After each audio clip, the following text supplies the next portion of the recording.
This is the simplified block diagram of a DC servo motor model that we derived in the previous video. In order to calculate and cross-compare the time response results between the continuous S and the discrete Z domain for the DC servo motor shown here, we shall first find the closed-loop transfer function.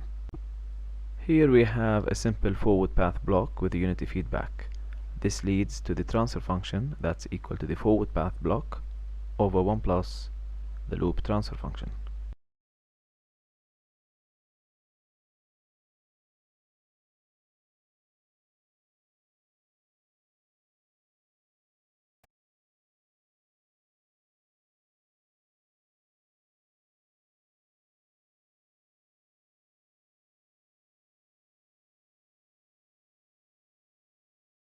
Comparing the obtained second-order closed-loop transfer function with the standard form, we can then obtain the natural frequency omega n and the damping ratio zeta.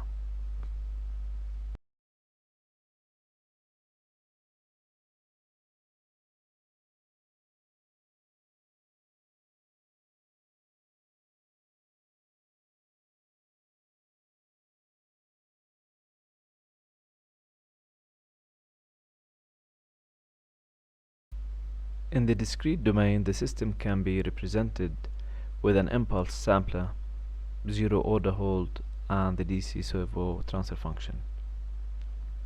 All of these are in the feed-forward path, and the feedback is your potentiometer sensor, which was assumed to be 1.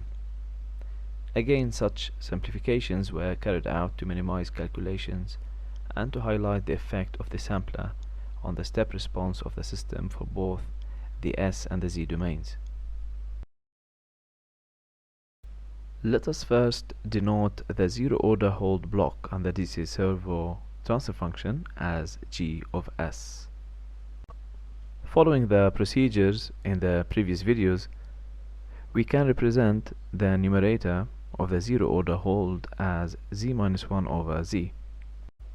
We can also denote A of Z as the Z transform of the denominator of the zero order hold, which is S, multiplied by the servo transfer function.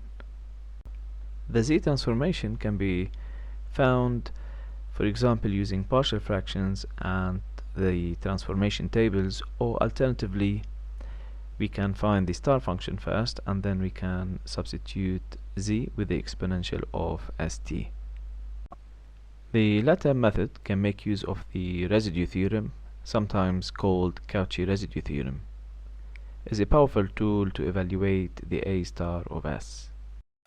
Remember that the A star of S has limited usefulness in the analysis because it's expressed as infinite series. However, the A star of S can be expressed in a closed form, and hence the residue theorem can be used to evaluate such infinite series. Since here we have two repeated poles, then you have to apply the derivative once. Please refer to the residue theorem or Cauchy theorem for more information. So A star of S equals to the summation of the coefficients or the residues at the poles. The first pole is at -1. It's a straightforward process. However, for the second repeated poles, or lambda square, then we have to apply the derivative once.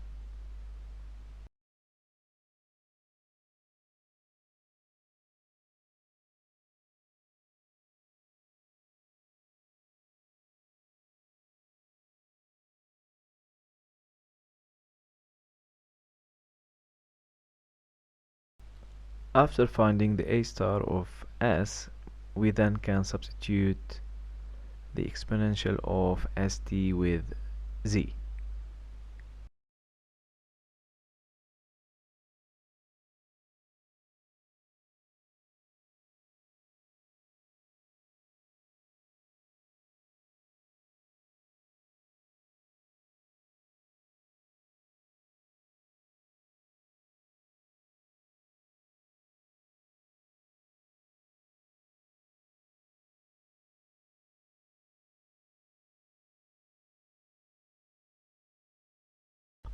Remember, in order to find g of z, we need to find first the a of z and then multiply it by the z minus 1 over z.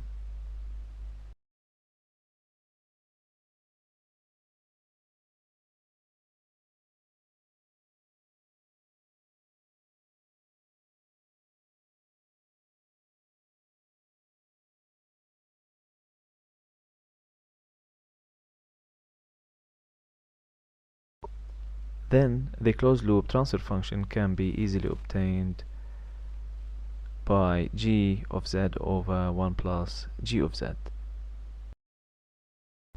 Now we have obtained the closed loop transfer functions in both the S and the Z domains.